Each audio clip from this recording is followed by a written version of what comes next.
Hello everyone and welcome back to the DMO update video, and today the 29th of November 2022 we've got a new DMO update. We've got a new rebalances to some Digimons in addition to some additions to the Colosseum shop in addition of some events. So yeah, let's get right into it. And the first thing is the Digimon rebalances. We have buffs for 4 different Digimons, and they are Omegamon, Examon, Shoutmon Crest 7 and Susanumon Shin. All 4 Digimons got buffed. And yeah, the stats, as you can see on your screen, the changes are actually pretty decent for some Digimons. Now for Shoutmon Crest 7, he did get a small attack buff in addition to some small stats increase on HP and other stats. And for Susanumon Shin, he only got a buff on his HP, which was a little bit needed as his stats for the triple S plus was kinda low. Now his attack is unfortunately still low, but that because he'd have advanced skill breaking in all 4 skills, which makes his damage output still pretty decent despite the low attack. As for Omegamon and Examon, as you can see, they got a pretty decent stat boost. Examon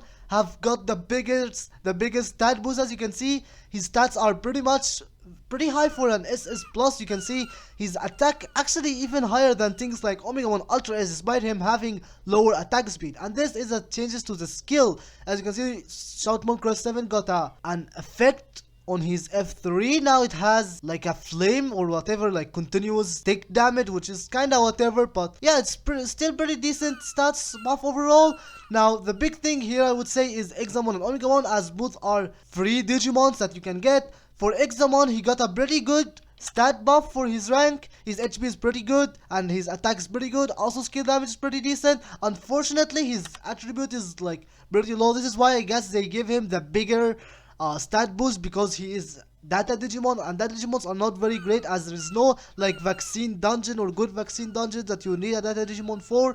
But overall his stats are pretty good. As for his DBS and ASB, I think he have some sort of advanced skill break on F1.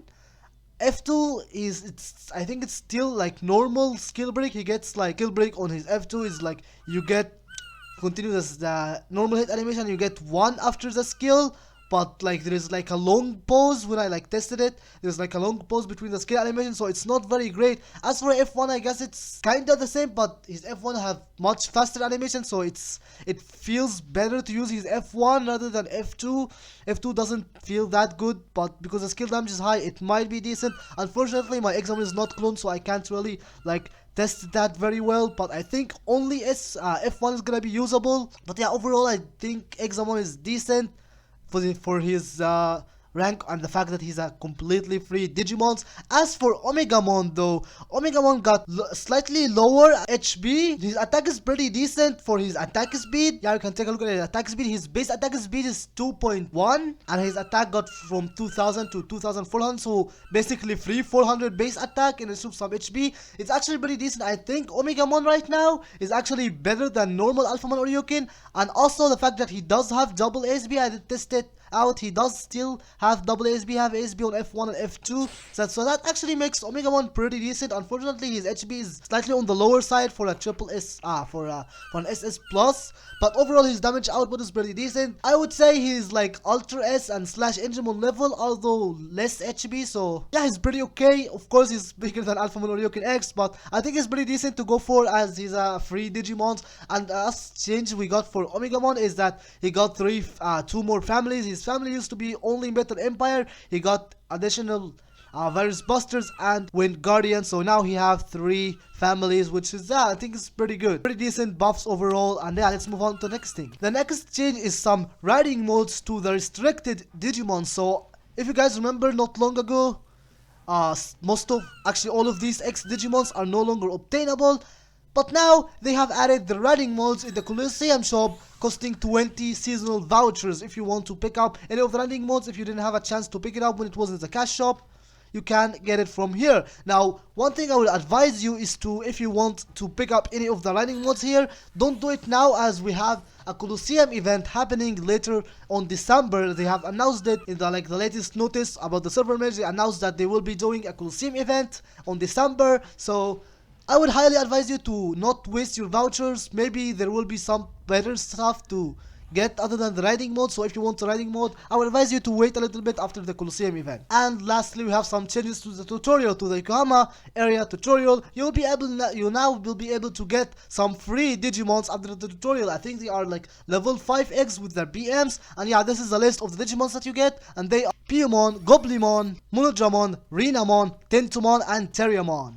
Yeah, you'll be able to choose one of these Digimons after the tutorial. If you're wondering which one is the best one, honestly, none of them are particularly strong, so I guess pick whichever you want. I think they all kinda lame, so yeah. Next, we have the events, and the event period is from the 29th of November 2022 until the 13th of December 2022. And we're starting off with a sub quest from Joe, and you complete this quest by simply talking to Joe, and that will unlock the other daily quest. So the first quest from Joe will ask you to collect 1 bonfire and 1 pile. You can get these from other daily quests from Yamato and Taishi. The first quest from Matt, which will give you the pile, will ask you to collect 15 firewood by defeating Woodmon and Sherrymon in the Silver Lake map, and it also will give you 15 EP. The other quest from Taishi, called Let's Make a Fire, which will give you the Blazing Bonfire, will ask you to talk to 2 NPCs. One is at a glacier map and one at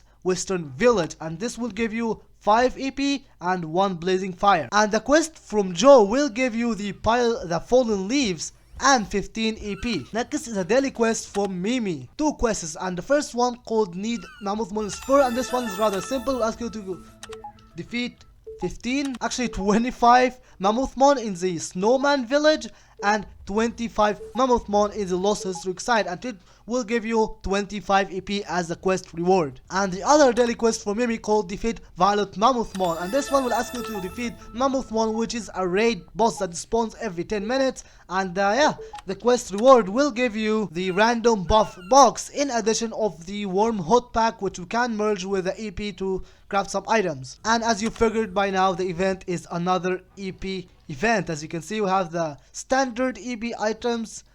Yeah, nothing too fancy, no seals or anything, just a whole bunch of items. The fallen leaves, I guess you can use it to get a reinforced Digiclone Cube and Mega Digiclone Cube. So yeah, it's another EP event. Unfortunately, event is not very good, but yeah, that is an update. Nothing too fancy. I guess I like the balance changes, in my opinion. The buffs are pretty good. And yeah, with that, guys, thank you very much for watching. If you enjoyed the video, make sure you leave a like on it and subscribe for more DMO content, and I will see you all in the next video.